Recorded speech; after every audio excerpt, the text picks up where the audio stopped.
All right, guys, and welcome back to Real Talk Sports with Rico. Today, I will be your host. Today's show, we are actually talking about the NCAA tournament and how crazy March Madness has been. Briefly, be touching on these Elite Eight teams and how they got it done, and moving into the Final Four here. And then we'll be talking a little bit here about the NBA, pretty much where we are with the Eastern and Western Conference standings and a little bit here about the NFL Pro Day here, guys. So, just wanted to kind of do some house cleaning things here before we start. Just to let you know, our show does appear on Spotify here every Sunday. You can go ahead and click the show notes below. We actually have a link to the show here. And then for the people who are actually checking us out here on YouTube, this is episode number 5, I believe, here. Make sure that you like and subscribe us here. That definitely helps out the channel here, as we'll be posting up episodes pretty much every week. And let's go ahead and really jump into the material, guys. And so excited here for this one. So, talking about the NCAA men's tournament here, and man, what a tournament it has been. Essentially, my bracket has been absolutely destroyed. I don't know about you, but I know mine's has been. I had Alabama, I had Texas, I had UCLA, I had Duke in the Final Four, and none of that is happening. Right now, man, you have FAU, who is actually into the Final Four, actually beating Kansas State here. Currently right now you have San Diego State and Creighton set to match up here to see who else will get into the Final Four. You have UConn, who just punched their ticket to the Final Four, and you have Texas set to take on Miami for the Final Four here tomorrow. So we'll get a chance to see a couple more Elite Eight games to see who will be into the Final Four. Um, Man, it's been crazy, man. It really has been a crazy March Madness here. Just kind of briefly kind of going through the games here. UConn taking care of Gonzaga. I knew Gonzaga was going to be a situation where they were going to have some better guard play. They didn't get that. And Drew Timmy pretty much got into some foul trouble here. Nobody was able to stop Sunoco. He pretty much almost had a triple double here. And then also, too, just the great shooting that UConn had, from downtown. Essentially, the guards, they outplayed Gonzaga's guards here. And starting with Hopkins, Jordan Hawkins, excuse me, who I think is an elite player. Definitely a guy that for sure is a surefire NBA player. I think he can play on any NBA franchise. The way he can actually shoot the ball, can't speak right now. The way he's able to come off the dribble, the way he's able to create into some passing lanes and things like that. But one of the best shooters I've certainly seen here in the tournament in quite some time here. But UConn, you got to take your hats off to UConn, essentially being able to move past the fact that they were eliminated the last 2 seasons in the first round and move forward here. They're in the Final Four. What a season there for Bob Hurley. On the top side of this thing, the other side, FAU getting into the Final Four. I didn't think that they were going to make it. The coach here has been on Bobby Knight's staff. And if you know Bobby Knight, he was the Indiana University coach there, the only coach that coached a team that not only was undefeated in the season, but undefeated in the tournament. I believe that was 1976. Tough coach there. So comes from a very good coaching line here. And FAU is well coached, as every other team that is in the NCAA tournament. No brainer. But this team, man, they defend very well here. Love what they were able to do to Kansas State, especially late. Kansas State had a chance to shoot a 3-pointer to actually tie the game up. Didn't even get the play off. A tribute to great coaching and the way that they've been able to pretty much get timely scoring. I think the one thing that you could say about FAU is the fact that they have been able to get scoring in abundance from a lot of different players. You look at what they got from Elijah Martin, 17 today, Greenlee, 16, Golden, their 7-footer, had 14 and 13. Davis had 13 and 8 as well. Just the fact that when you get into the NCAA tournament, man, you need to have guys that either are primetime scorers that actually play up to that level, or you need your team to really show up. And that is what FAU has done each and every game. They have had a disperse of just scores pretty much get at you. Defensively, they played well and they out rebounded Kansas State as well. That was huge. Um, Moving up here, Creighton taking care of Princeton here to get over to the Elite Eight. Princeton, congratulations to them. Didn't have them making it as far, but ultimately eliminated by a very good Creighton team. And Creighton, man, to me, I get getting a chance to look at them. The one thing that I love about them is their 7-footer, man. I love Clarkberger. This guy at 7'1" can run the floor like a guard, also shoot it very well inside. This is a guy that is a must see here in this San Diego State matchup here. Uh, the one thing that I can say about both teams coming up here with San Diego State and then also to with Princeton is that it is going to be the classic offense versus defense. Creighton certainly likes to let this thing fly as far as everybody on the floor is a threat to knock down shots. When you look at their last game against Princeton, you had Clark Burner had 22, you had Sherman 21, Alexander 19. They had just contributions from multiple people at multiple positions that could hit jumpers there. And they rebound the ball very well. And they showed me that they could be physical. That was the one thing that I worried about with them going against Princeton. That's why I like a lot of what they have here against San Diego State, even though when I look at the matchup analysis here, there's a lot of different things that really favor San Diego State in a lot of different ways. Obviously, they don't score the ball at times and really don't score it as well as Creighton, but they hold you to 63 points a game opposing wise. And San Diego State coming into this thing, out of their last 10 games, they are 9-1. They are absolutely one of the hottest teams here in the NCAA. They shoot the ball extremely well. They play defense extremely well. And listen, man, this is their 15th NCAA tournament appearance here. The program is accustomed to making runs here. This is a team here, man, that they have the defensive player of the year out there and a guy that can score here. I certainly think that this might be Creighton's kryptonite here, but congratulations to both of those teams here actually getting out there and getting into the NCAA tournament. And again, what a tournament it has been. Next up, man, just talking about Alabama, man, like Alabama, their whole deal, being eliminated by San Diego State. I was just talking about you need players to kind of show up. Brandon Miller had his worst game of the tournament there, 3 of 20. San Diego State blocked a ton of shots there. They made it really hard, took away Alabama's length, took away the track meet from Alabama, even though Alabama was up in this one. So San Diego State, man, is tough. That's why I like them. I like their length. I like the way that they're able to disperse the scoring efforts as well. That's another thing that I like about this too, is that they don't have just one player that's good. They have multiple players that are good, multiple players that can defend. Definitely a team that can finish the deal here. So I definitely wanted to highlight what they were able to do to Alabama. On the other side of this thing, Miami and Texas. Miami was my surprise here. I didn't think that they were going to make it past Houston, but they did a terrific job. When you look at Pack and Isaiah Wong, who was the ACC Player of the Year, Wong and those guys looked a little lethargic at the start of the tournament. I was very worried about them, but Coach Larinaga has put it together for them. These guys have played well. A 5th seed going against a 2 seed in Texas, who has been absolutely stellar here. I like Texas to continue their storybook season and run here, seeing as how they have an intern coach that has taken over 8 games in, and Texas has responded very well.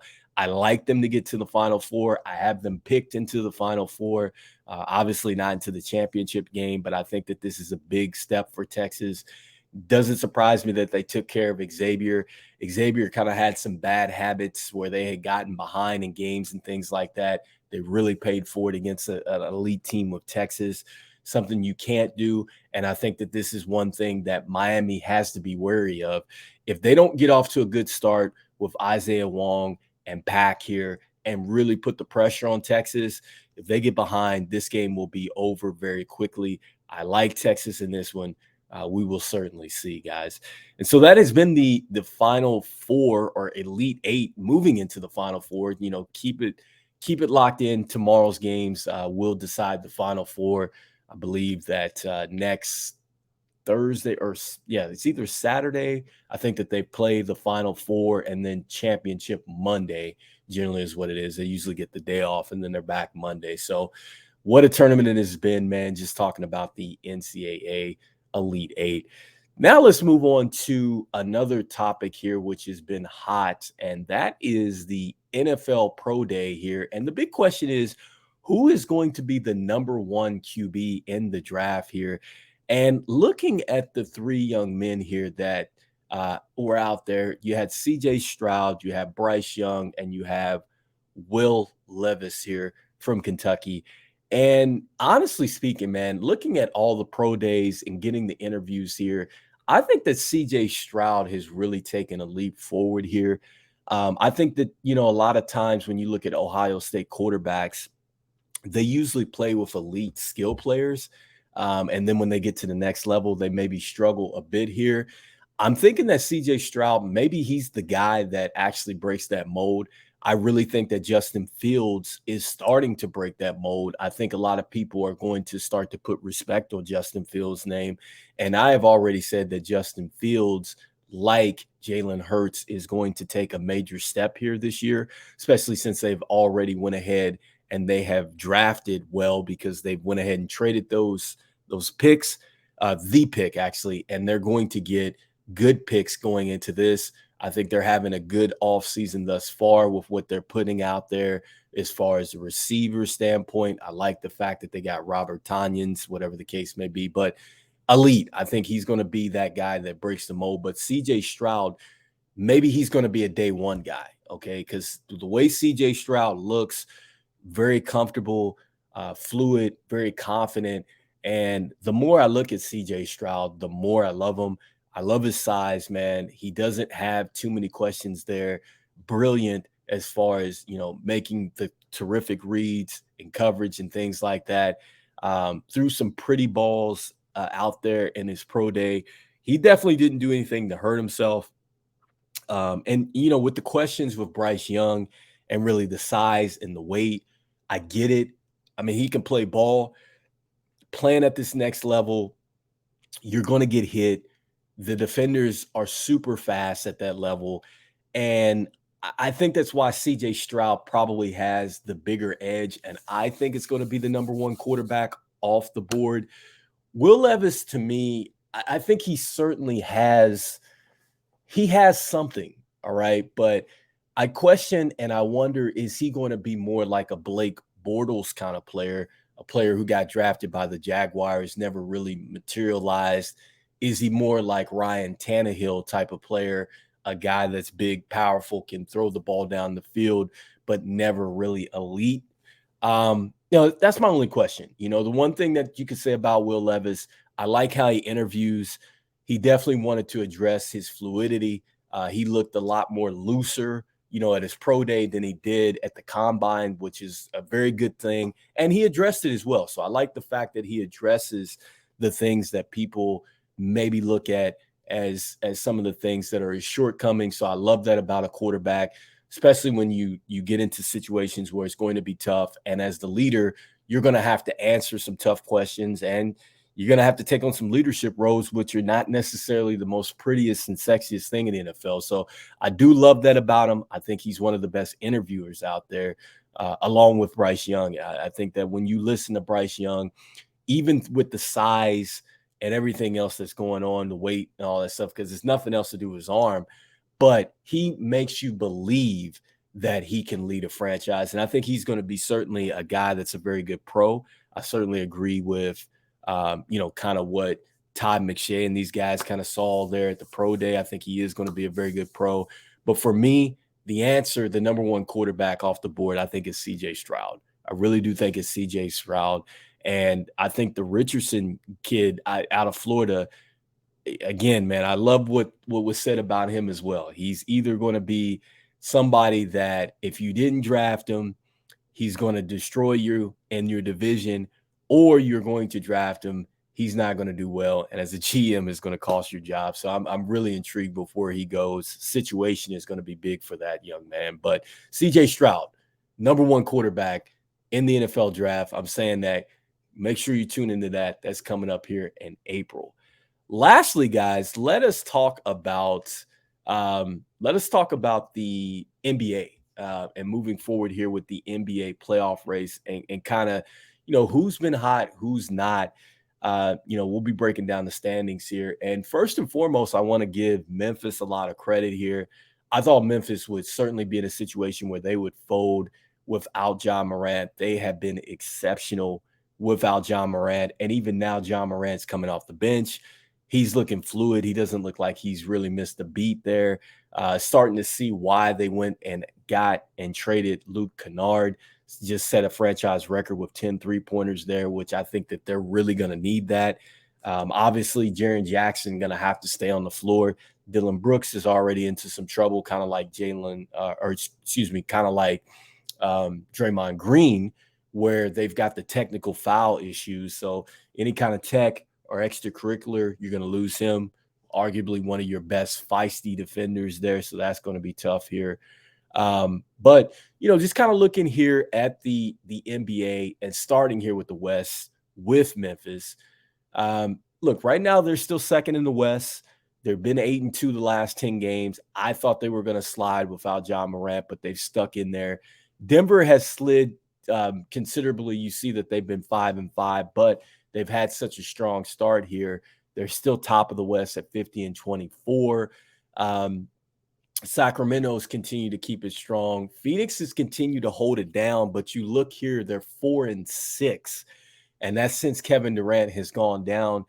I had already said a couple shows ago when the trade was made, after they had that hype energy, they came out, they ran through teams 3-0. I'm like, dude, they're an injury away.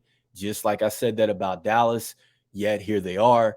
They're fourth in the West. They're 4-6, but they're not trending in the right direction. I do not like this team's chances as far as depth-wise moving forward. The Clippers have been able to hold still at fifth and move forward. They're 6-4. I do worry with the fact that they do have Paul George, who has went down with a sprained knee, a lot uglier in game when you looked at that. But now, here's a Clippers team that is accustomed to playing without Kawhi and Paul George at times. The Clippers' depth has been good, hasn't been good enough to where it was when they made it to the Western Conference Finals. I don't know. There's going to be a lot of pressure on Eric Gordon, Bones Highlands, Norman Powell, Morris Sr. Those guys are going to have to step up in a lot of ways. Robert Covington, because and also Kawhi or whoever's out there left. And, there's no guarantee with Kawhi, the fact that, he could be injured as well. But, Terrence Mann, these guys like that, they're going to have to step up big going into the playoffs if the Clippers want to advance and go further than they've ever gone before, because there's no guarantee that their stars are going to be there. The Golden State Warriors have been very good as of late, and I like the way that they've been surging here. The one thing that I've said about Golden State is I feel like they're the more experienced, they're the scary, they're the champs, and they're not a team that you want to see. Now, they've turned the pages and they've learned how to win on the road, which is good, and they've avoided the wrong side of history by taking X amount of losses here on the road, which would have been historical. They're one of the best home teams here.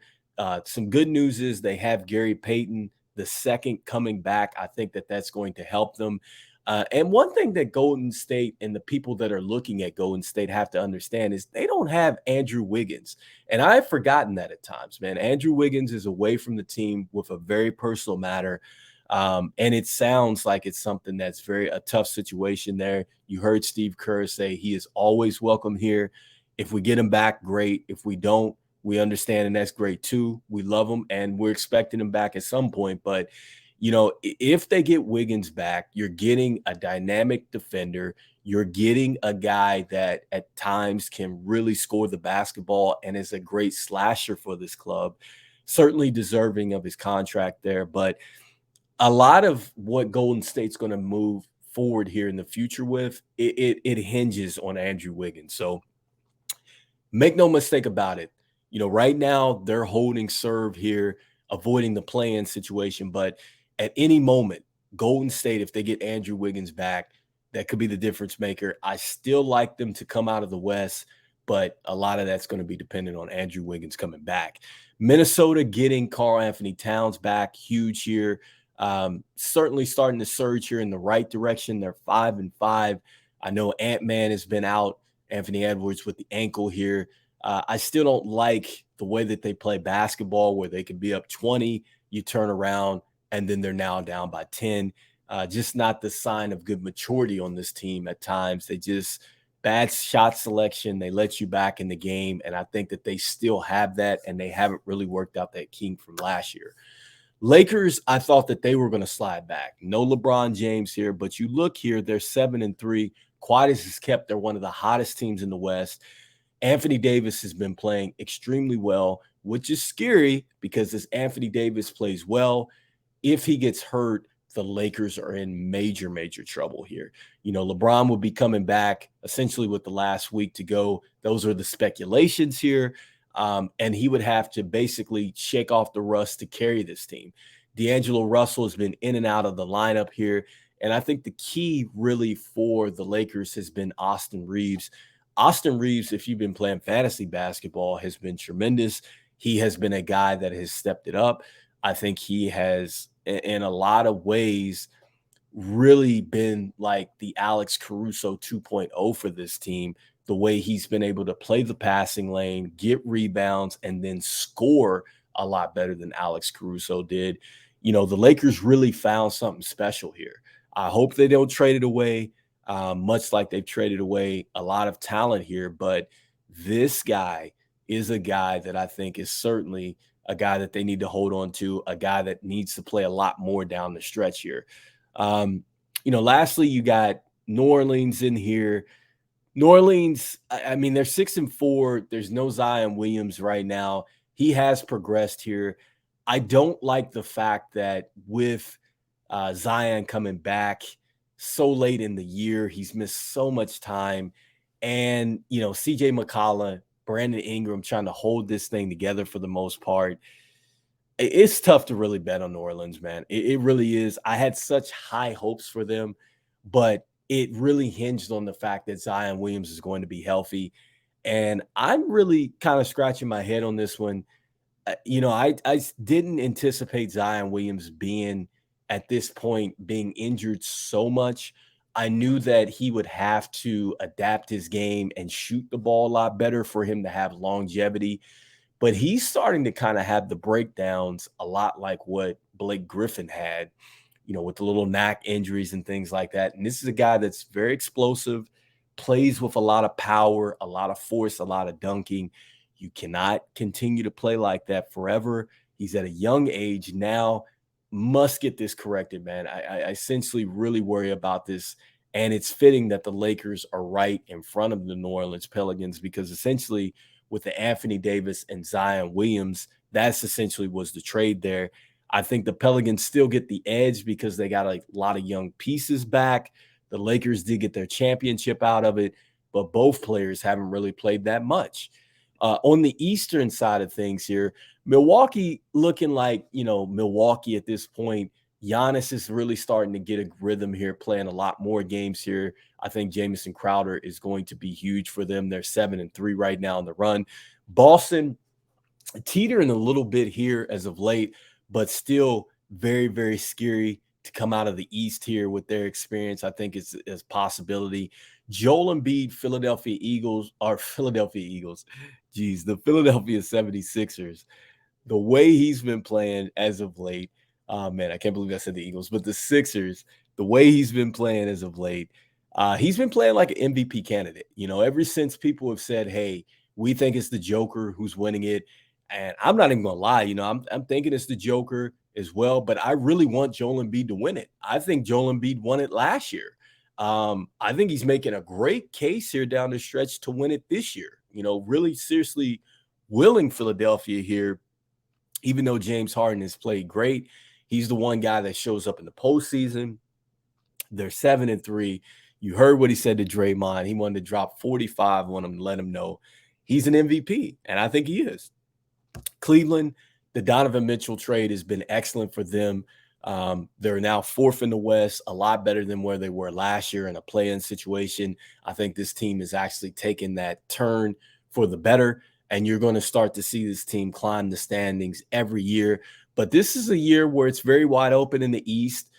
Essentially, it's not like it wouldn't be far-fetched if they're in the conference finals here. Brooklyn, New York.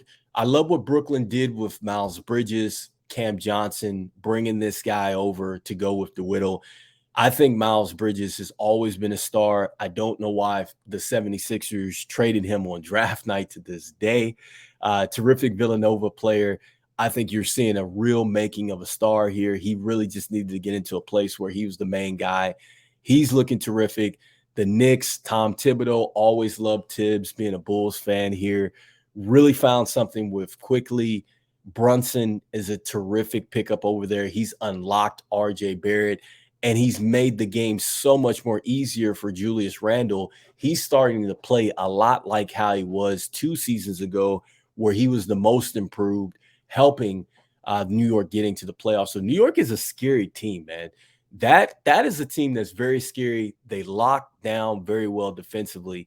And if they're scoring and they have the IQ level that they have with Brunson, it's a team that could really mess up some NBA playoff brackets, a lot like what the Mavs did last year with Brunson. Miami, Atlanta, Toronto. Miami has not looked good. They're not trending in the right direction. I know that they have Kyle Lowry. They're 6-4. They just took a bad loss tonight, or today, I should say. And yeah, they just really have not looked good. They took a bad loss to Brooklyn, 129-100, in a game that you must need, you know what I mean, to stay alive in this one. Miami has just not been consistent. The shooting ability, Tyler Hero, I think this is maybe one of the toughest seasons he's had, maybe to go along with his sophomore season here. So he's been very up and down there. And so I'm just not liking Miami moving forward. Atlanta and Toronto. Atlanta's been making a quiet surge here with Coach Quinn Snyder here. Trae Young, one of the worst defensive ratings in the league, but he can certainly score with the best of them. Not sure what they're doing with Clint Capella at this point in time. It looks like they might be kind of moving on to me. I think they're using a little bit more of their younger center here.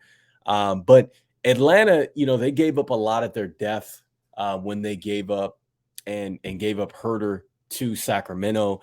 And, with John Collins there, he's been in and out of the lineup with injuries. Atlanta is another team that they don't necessarily defend as well as I would love. There's a lot of matchups that you can take advantage of. They're not as explosive as far as scoring the basketball like they were 2 years ago when I think they made it to either the semis or the conference finals there. So it's tough for me to really bet on Atlanta.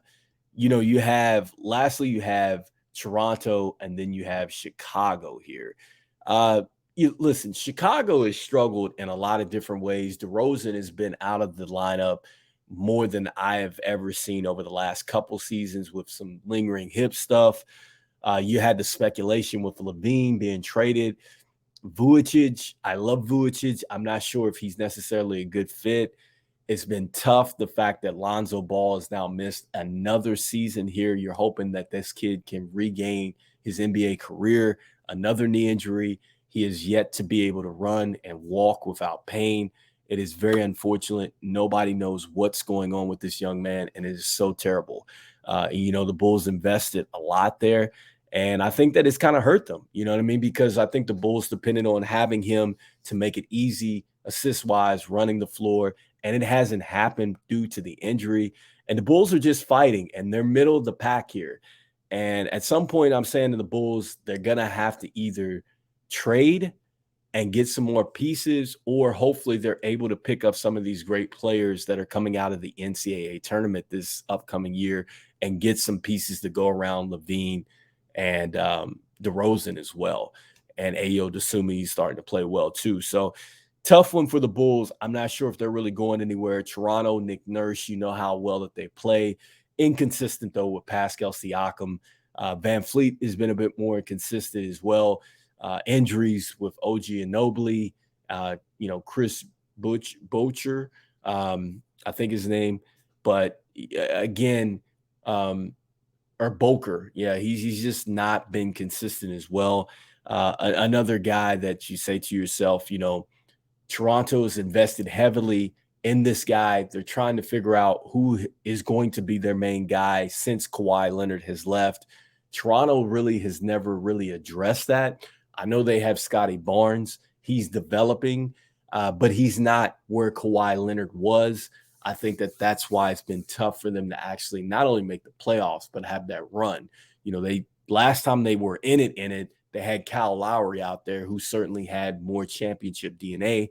Not saying that Pascal Siakam doesn't. He was on that team, but he still has never taken that step that's needed, I think, for Toronto to possibly be a serious threat in advance here. So I like Boston to come out of the East here, even though Milwaukee is starting to take a little bit more favor every day for me, because they're starting to look a lot like they did when they won the NBA Finals here. And then in the West, I still like Golden State. Call me crazy on that, but I still like Golden State here in this one. I think you're looking at a team here that, if, like I said, if they can get healthy with Andrew Wiggins and bring Gary Payton the second back, they get the contributions from Moody and Kuminga. This is a team that can go deep. This is a team that can get it done. They have the best shooters in the game. I love what they have there. So with that being said, that is today's show, guys. Make sure that you actually go ahead and you check us out here. Again, we have the video podcast here, which does play on YouTube. You can catch that out here on the channel. Definitely make sure you like and subscribe that.